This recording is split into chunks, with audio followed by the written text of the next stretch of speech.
Polling ముగిసిపోయి చాలా రోజులైనా ఇంతవరకు ఏ పార్టీ రాష్ట్రంలో అధికారంలోకి వస్తుంది అన్న దాని మీద విశ్లేషణ రాలేదు అనే ఒక మెసేజ్లు కొన్ని వచ్చాయి. అయితే ఇప్పుడు ఏం చెప్పినా సాహసం అవుతుంది లేదా జ్యోతిష్యం అవుతుంది. కాబట్టి చెప్పి పరుగు పోగొట్టుకోవడం కంటే నిశ్శబ్దంగా ఉండడం మేలనే భావించాం. కాకపోతే ఇప్పుడిప్పుడే కొంత మేరకు వాటర్ నాడి అందుబాటులోకి వచ్చింది. అలాగని ఇదే ఫైనల్ అని కాదు. వాస్తవానికి పోలింగ్ ముందు వరకు వాటర్ ఎటు ఉన్నాడు అనేది చెప్పడానికి ఎగ్జిట్ పోల్ సర్వేలు జరిగే, ప్రీ పోల్ సర్వేలు జరిగే. ఒక్కొక్కరు ఒక్కొక్క పార్టీకి అనుకూలంగానో వ్యతిరేకంగానో సీట్లు కేటాయింపులు చెప్పారు. సీట్లు సాధించుకునే సంఖ్యను చెప్పారు. అయితే పోల్ అయిపోయిన తర్వాత దాదాపు 82% రాష్ట్ర చరిత్రలో ఎప్పుడూ లేనంతగా పోలైన తర్వాత ఇది ఎవరికి అనుకూలం ఎవరికి ప్రతికూలం అనే దాని మీద సోషల్ మీడియాలో పెద్ద ఎత్తున చర్చ జరుగుతుంది. ఇంత శాతం పోలింగ్ అయినప్పుడు ఇది ఖచ్చితంగా ప్రభుత్వానికి వ్యతిరేకమైన ఓటే అని కొందరు చెప్తుంటే 2004, 2009లో ఇలాగే ఎక్కువ 2004 కంటే 2009లో ఎక్కువ పోలైనా అప్పుడు సిట్టింగ్ ప్రభుత్వం రాజశేఖర రెడ్డి గారు ముఖ్యమంత్రిగా ఉన్న కాంగ్రెస్ ప్రభుత్వం అధికారంలోకి వచ్చింది. ఈ అంచనాలను ఈ లెక్కలను పరిగణలోకి తీసుకోవడానికి లేదు అని మరికొందరు చెప్తున్నారు. అయితే ఇందులో ఏది వాస్తవం? ఇప్పుడు ఈ విషయం చెప్పడం కోసమే నేను కెమెరా ముందు ఉన్నాను. దాదాపు 82% ఓటింగ్ అంటే చిన్న విషయం కాదు.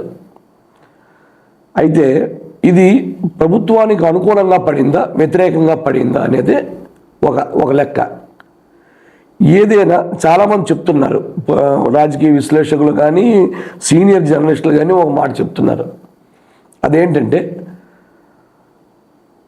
ఇంత పెద్ద ఎత్తున పోలింగ్ అయింది, ఖచ్చితంగా ప్రభుత్వానికి వ్యతిరేకం లేదు, జగన్మోహన్ రెడ్డి పథకాలు మీద కృతజ్ఞతతో జనం పెద్ద ఎత్తున ఓటేయడానికి బూతుల్లో క్యూలో నిల్చున్నారు అనేది. ఇక్కడ ఈ రెండిటికి మధ్యన ఇంకో వాదన ఉంది. దాన్ని చెప్పడమే ఈ వీడియో లక్ష్యం. 2004లో పోలైన ఓట్ల కంటే 2009లో పోలైన ఓట్లు ఎక్కువైన రాజశేఖర రెడ్డి గారు మళ్ళీ అధికారంలోకి రావడానికి ప్రధాన కారణాన్ని టీడీపీ వర్సెస్ కాంగ్రెస్ మధ్యనే చూస్తున్నారు తప్ప 2009లో పీఆర్పీ వచ్చింది. అప్పుడున్న ఉమ్మడి ఆంధ్ర రాష్ట్రంలో అన్ని సీట్లలోని పోటీ చేసిందన్న విషయం ఎక్కడా ఎవరూ ప్రస్తావించడం లేదు.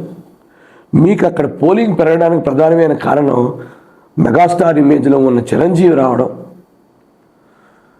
రాజశేఖర రెడ్డి గారు మళ్ళీ అధికారంలోకి రావడానికి కారణం ప్రభుత్వ వ్యతిరేక ఓటుని 18 సీట్ల రూపంలో చిరంజీవి గారు పీఆర్పీకి పట్టుకుపోవడం వల్ల అక్కడ మళ్ళీ వచ్చింది తప్ప రాష్ట్రంలో ఇంతవరకు ఎక్కువ పోలైన చోట మళ్ళీ ప్రభుత్వం అధికారంలోకి వచ్చిన దాఖలాలు లేవు.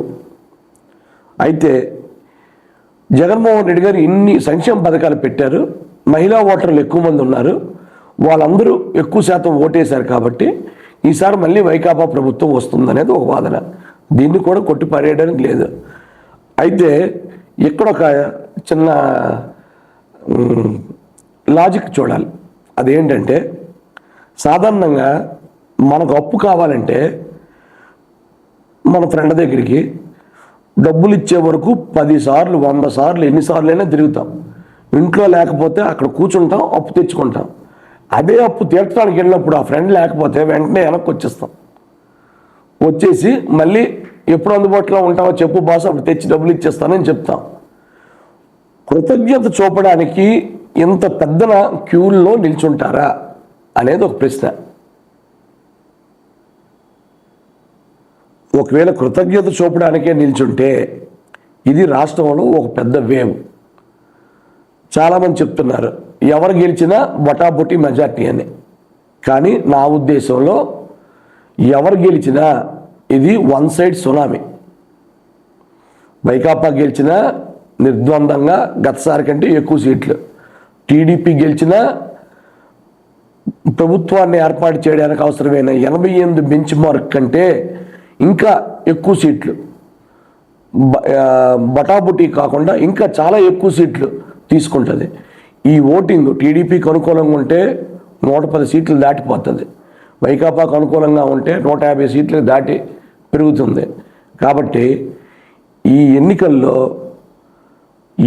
ఎవరికి ఓటేశారు అనే చెప్పడానికి కూడా మొదటిసారిగా ఈ రాష్ట్రంలో ఓటర్ భయపడిపోయాడు. జనరల్గా ఓటేసిన వెంటనే పోలింగ్ బూత్ బయటకు వచ్చే ఏ పార్టీకి ఏ గుర్తుకి ఓటేశానని ఉత్సాహంగా చెప్పే ఓటరు సైలెంట్గా వెళ్ళిపోయాడు. ఈవెన్ ఎన్ని సంస్థలు ఎంతమంది నాయకులు అడుగుతున్నా కూడా మనసు విప్పట్లేదు, ఎవరికి ఓటేశాడో చెప్పడం లేదు. ఈలోగా వచ్చిన సర్వేలు ఏమున్నా కూడా అంచనాలు మాత్రమే, కానీ అది టెంటటివ్గా ఉండదని నా నమ్మకం. 4వ తారీఖు వరకు ఓటరు ఇక్కడ మనసిప్పే పరిస్థితి లేదు. కాకపోతే టీడీపీ కోసం పనిచేసిన వాళ్ళు ఓట్లు టీడీపీకి పడ్డాయంటున్నారు, వైకాపాకు పనిచేసిన వాళ్ళు వైకాపాయే గెలుస్తుంది అంటున్నారు. ఓటర్ మాత్రం నిశ్శబ్దంగా ఉన్నాడు. 4వ తారీఖు అయిన తర్వాత నేను ఓటు వేసిన పార్టీయే అధికారంలోకి వచ్చింది అని చెప్పడానికి సిద్ధంగా ఉన్నాడు. ఎందుకంటే రాష్ట్రంలో గత 5 ఏళ్లలో అనేక నిర్బంధాలని సగటు ఓటర్ చూశాడు. భావ ప్రకటన స్వేచ్ఛ చాలా తగ్గిపోయిన తర్వాత ఏం మాట్లాడితే ఏం జరుగుతుందో అన్న భయంతో ఎవరూ మాట్లాడడం లేదు. దీనికి తోడు ఎప్పుడూ లేని విధంగా మళ్ళీ తిరుపతి, పల్నాడు ఈ ప్రాంతాల్లో ఎన్నికలు పోలింగ్ తర్వాత హింస చెలరేగడం ఇవన్నీ చూసిన తర్వాత పెద్ద పెద్ద రాజకీయ నాయకులు అంటే ఆయన పులవర్తి నాని ఎమ్మెల్యే క్యాండిడేట్, ఆయన కారే తగలబెట్టేసి ఆయన్నే చెదగొట్టేస్తే ఇంక మాలాంటి ఓటర్ పరిస్థితి ఏమిటనే భయంతో నోరిప్పడం లేదు.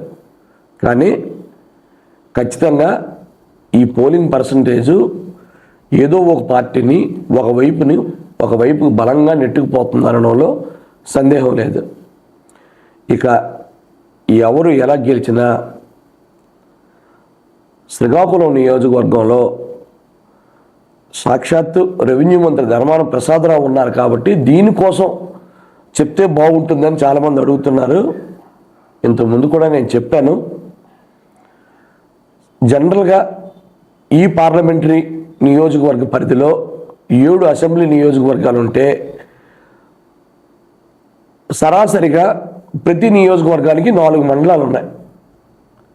కానీ శ్రీకాకుళంలో 2 మండలాలు, ఒక అర్బన్ ఉంది. అంటే ఒక అర్బను 2 మండలాలకు సమానంగా ఉందని దీని అర్థం. ఈ అర్బన్ ఓటర్ ఎక్కడైతే ఇంత పెద్ద ఎత్తులో ఉంటారో అక్కడెక్కడా కూడా ఈసారి వైకాపా వచ్చే ఛాన్స్ లేదు. కాబట్టి దీనికి ధర్మాన ప్రసాదరావు లేకపోతే ఇంకెక్కడైనా ఇంకేదైనా ఇంకా శ్రీకాకుళం కన్నా పెద్ద సిటీలో ఉన్న అర్బన్ ఏరియాలోనో సిట్టింగ్ ఎమ్మెల్యేలో లేదంటే వైకాపా తరపున పోటీ చేసిన వాళ్ళు గెలుపు మీద ఆశలు పెట్టుకోవడం అనవసరం. సెలవు.